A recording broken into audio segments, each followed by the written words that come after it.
VA Loans by Whoop.com. We have a quick video talking about debt reduction. Here's a really cool creative strategy that you can use to perhaps buy a little more house than you really want to pay for. So let's say, for example, you really want to buy a home that's around $500,000, but you really need the payment of a home that's like $450,000. Now, if you can only get rid of that car note or those 2 credit cards, then you can fit this in your budget.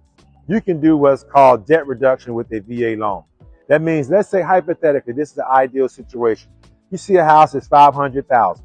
Normally that payment would be a little too much for you. It needs to be closer to $450,000.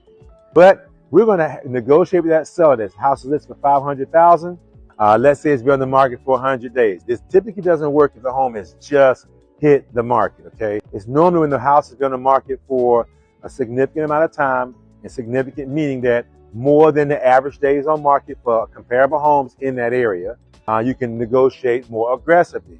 You may go to the seller and say, hey, look, I need you, I'll give you the $500,000 that you've not been able to get for this house for the last 100 days. I need you to pay $20,000 towards my closing costs, so you can cover all of my closing costs, plus the taxes, plus the insurance, etc. And I need you to pay $10,000 towards my debt reduction because I owe another $10,000 on my car, and it's hitting me for $500-600 a month.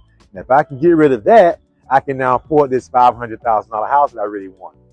It's called negotiating for seller concessions and debt reduction.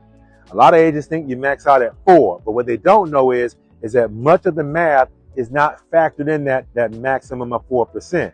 Meaning that most of the closing costs we don't have to include in that ratio. So we can work in debt reduction.